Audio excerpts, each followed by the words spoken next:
Welcome Taste Buds, happy 3-day weekend. I'm Chef Michelle Bernstein. I know we can cook out most any time in SoFlo, but Memorial Day weekend marks the unofficial start of cookout season. So join me in my backyard next here on SoFlo Taste.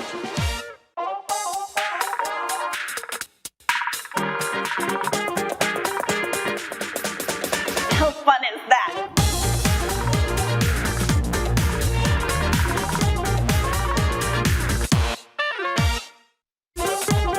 Good morning, Taste Buds, and welcome to SoFlo Taste and the Goya Outdoor Kitchen in my backyard.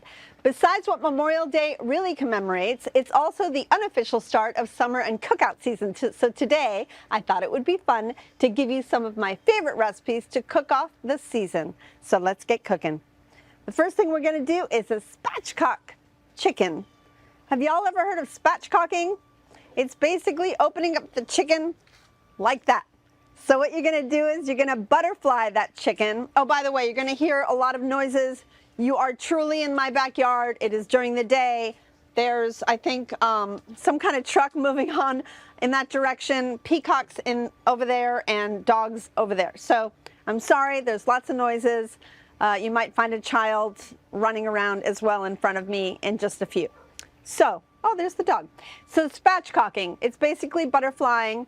But you can always ask your favorite butcher, which mine, of course, are all the butchers over at Delaware Chicken Farm and Seafood Market. They've got the most gorgeous, gorgeous chickens. I usually come and ask them what's the best on the grill. And, you know, when I'm talking cookouts, you just go to them and you say, I'm grilling. What should I use? Go see them. They're at 4191 North Strait Road 7 in Hollywood. You go in there in person. Trust me, they are amazing. They will give you the best advice. Or you can go online and kind of whet your palate, get your appetite going, DelawareChicken.com. Call them 954-983-6831 and tell them Chef Michelle sent you. All right, so this is a butterfly bird. It's already seasoned with salt and pepper. I've brushed it with a little bit of oil. And I love cooking inside of a basket. So let's close up our basket. Use this little lever to give myself a handle, secure it. And you know what I'm going to do? I am going to spray the basket so that we don't stick. This is just plain old cooking spray. You can use your favorite. All right. I'm going to start skin side down because that's my favorite way to cook everything and anything, whether it's on a grill or anywhere else. My grill right now is about 600 degrees.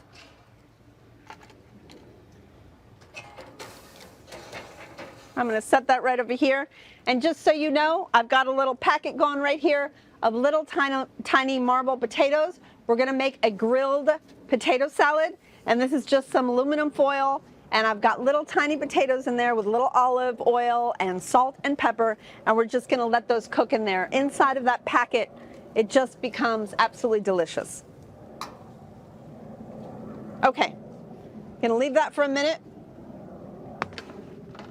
When we come back, I'm gonna teach you how to make a chimichurri you've never seen me made before.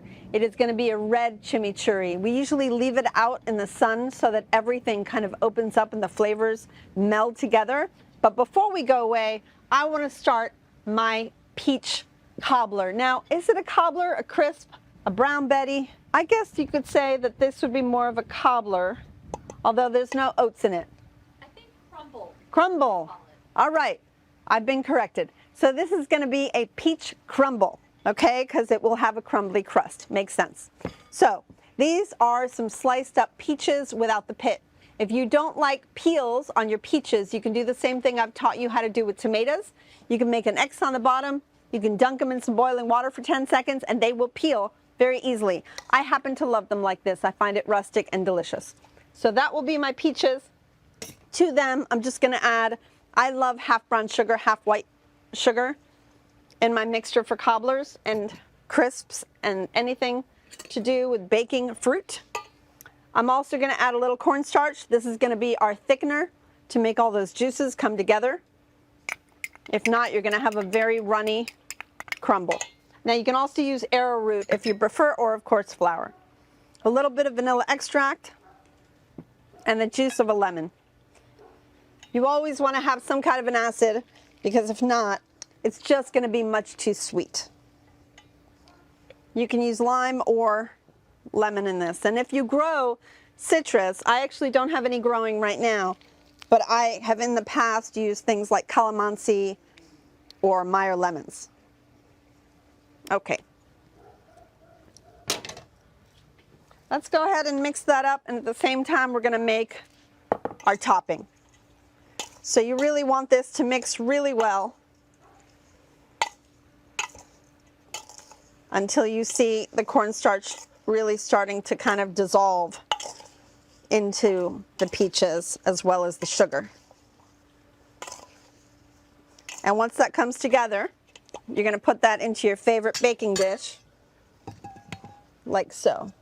You really want to overfill it, because if it's not full, once it bakes, it's going to really just come down really low, and it's not going to be as beautiful as you hope it will. So you want it really, really full like this one. Okay? Let's go ahead and make the mixture for the topping. We've got melted butter, flour. We've got salt. I love cinnamon in this one. It's up to you. You can add cardamom. You can do all different flavorings. You can throw some lavender in here too. Lavender would be delicious on the crust, but you don't have to do it for this one. A little, again, brown sugar and white sugar. Make sure you have a pinch of salt in that. It's really important for the topping to have salt. It'll really make it taste better. Go ahead and mix everything together, and it will have a crumbly texture, just like its name. All right, I'm going to keep mixing. This is going to take me a minute. Once it turns into a beautiful crumble, I'm going to top it. I'm going to throw it into my oven. But just so you know, if I had more room, I would actually put this on a couple sheet pans, cover it, and throw it into my grill, because this acts just like an oven as well. The only problem is mine's at 600 right now. So come right back. We're going to check on that chicken. I've got many more Memorial Day cookout recipes for y'all, so hurry up. To get a taste of what we made on today's show, at least two-dimensionally, go to SoFloTaste.com. It's the be-all, end-all of SoFlo Taste.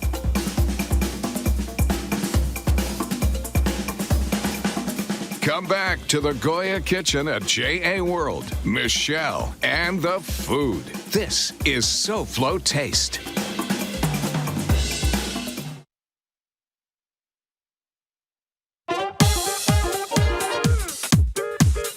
I'm design expert Elena Capra, and after Michelle, join me for SoFlo Home Project here on Local 10. Welcome back to my Memorial Day weekend cookout, SoFlo Taste, my first outdoor show of this year. And speaking of first, Memorial Day was first known as Decoration Day during the Civil War. In 1971, Congress passed the Uniform Monday Holiday Act, which established Memorial Day as a federal holiday to be observed on the last Monday of May. Got it? Now let's get back to my cookout. All right, everybody. I just wanted to kind of show you how I am grilling the potatoes. So these are little tiny marble potatoes. I love these. They're so cute. If you can't find these, just use your favorite potato. Go ahead and put them in a large piece of aluminum foil. Drizzle in your favorite oil. Doesn't have to be fancy. As a matter of fact, I wouldn't use fancy oil for this at all. I would put some smoked paprika to give it even more smoky flavor that it's going to get. A little pinch of cayenne pepper. A nice amount of salt. And some black pepper. And then you have a gorgeous little package to cook your potato. You're going to wrap it up. Try to seal it as tight as you can.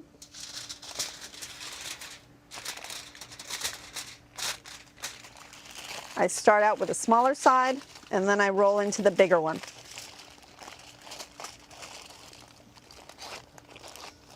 And there we have it. A nice tight package to grill your potatoes. I'm going to throw these in even though I have some cooking already.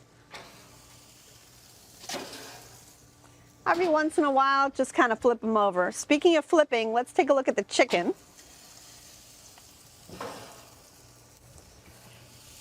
Wow.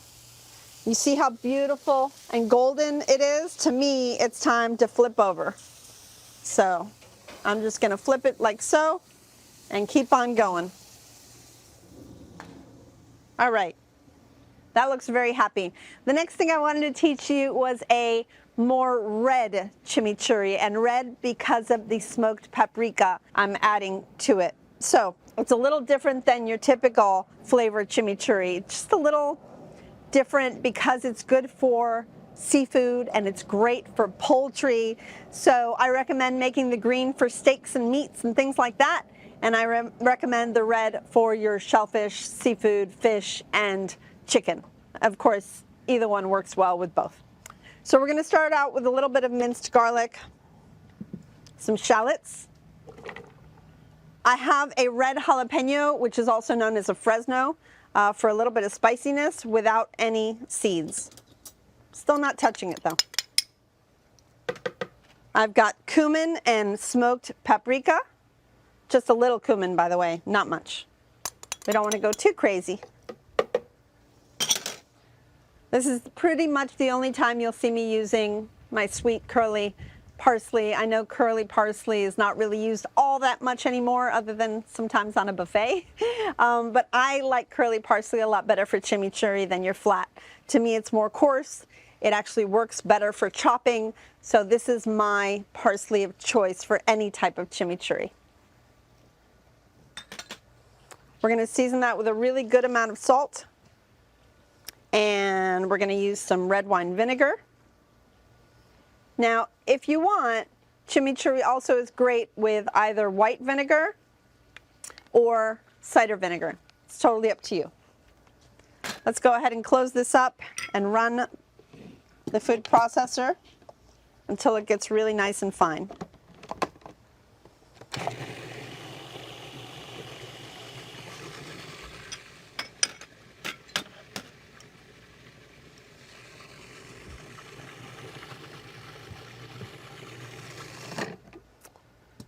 Oh, this is so pretty. Okay, now you see why it's called red. So I'm going to take the blade out so y'all can see it really well. I'm going to push this into a bowl. You never put the oil in the food processor. You always do that later because you don't want it to blend.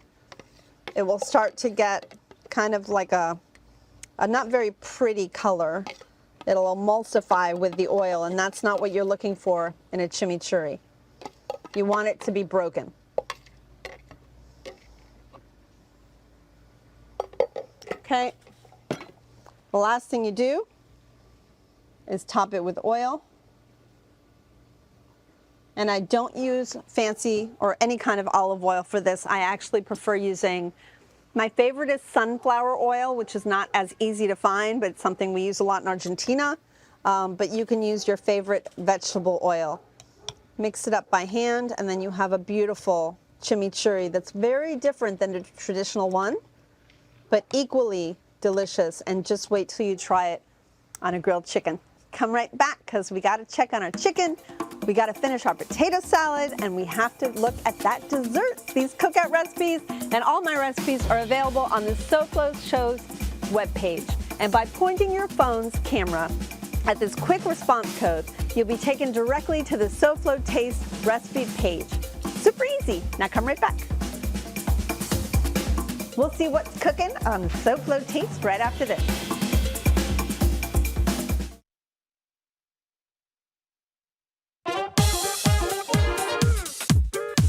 Celebrate the food of South Florida at SoFloTaste.com. It's the place to ask me a question or make a comment, especially good comments. Again, SoFloTaste.com. Now back to the cooking. Welcome back to SoFlo Taste. Normally, I'm at JA World in Coconut Creek, a great place for our kids. For more information on what's going on there, go to jasouthflorida.org or call them at 954-979-7100. Now back to my backyard grilling. Okay, everyone, our chicken is, oh my God, it is so beautiful. I wish my chickens always came out like this. It is golden and delicious. I pulled it out of that basket. Let's just cut it up a little bit, maybe in quarters, I guess. Yeah, let's cut it into quarters. I always take the leg quarter, that's my favorite, like so. And then this one. And this is going to be so good with that red chimichurri.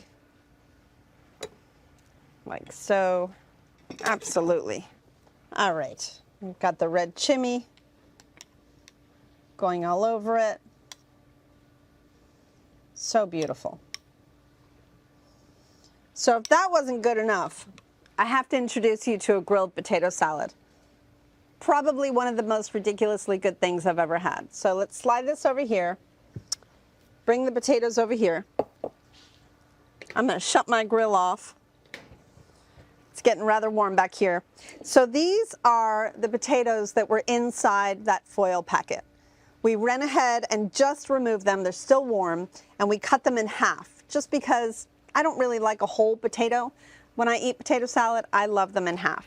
So if you're not a mayonnaise lover, you can toss this in your favorite vinaigrette or ranch dressing, or even eat them as they are because they are delicious.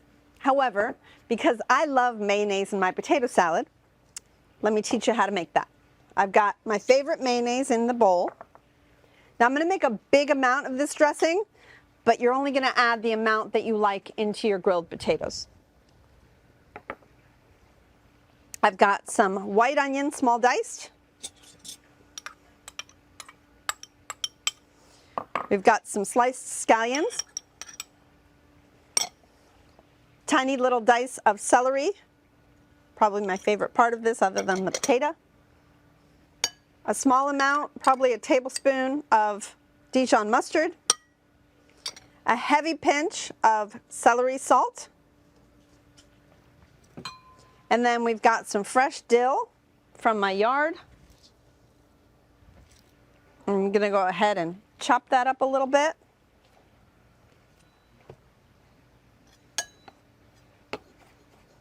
Kind of roughly. Add that in. All right, let's mix that up. Oh, I forgot. A little bit of cider vinegar, just a little bit, because it needs that. It gives it a little bit more of a German potato salad flavor. Now obviously this is a lot, like I said, and this will make probably about 4 times that amount of potatoes, but I got more that I was grilling, so I'm going to make some more later for the boys in front of me, except for one that hates mayonnaise. So I'm going to add as much as I desire into the grilled potato and start mixing it up until I feel like it is where it needs to be. And I'm not going to over mayonnaise this at all because the grilled potato is so good. I think I'm there. So let's go ahead and put that into a prettier bowl. Scoop that in. And we have ourselves a beautiful, beautiful feast. Of course, we can't forget about dessert, so come right back so we can do just that.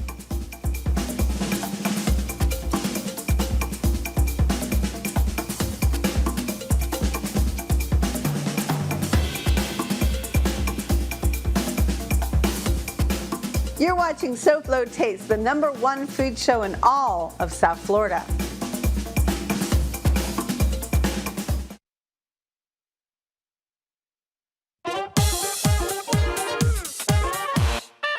Welcome back to SoFlo Taste and our Memorial Day cookout. So remember I told you I was going to cook that peach cobbler in the oven? Well, I threw it in the grill because I wanted to see how it would work out. Now remember, you can temp the grill to whatever temperature you should bake this, and that is about 400 to 450 degrees. I wouldn't go much more. And this is what our cobbler is like. Not bad, right? I think it's so much fun cooking outdoors, the smell, the sizzles, and even the bugs. But cookouts are worth every bug when you consider what you get. Good fun and good food and family. Next week, I'm back to basics with my Basics 101 Volume 7.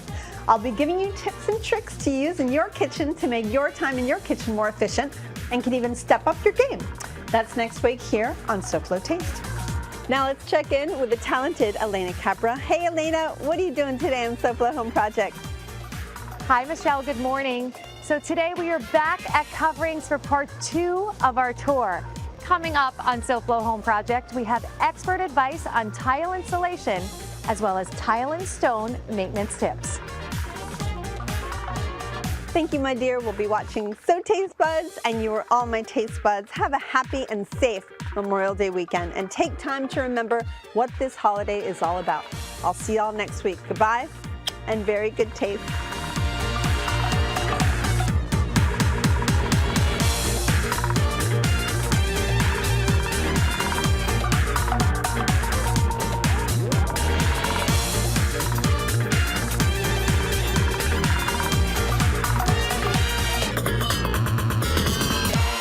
Sizzle, sizzle, sizzle.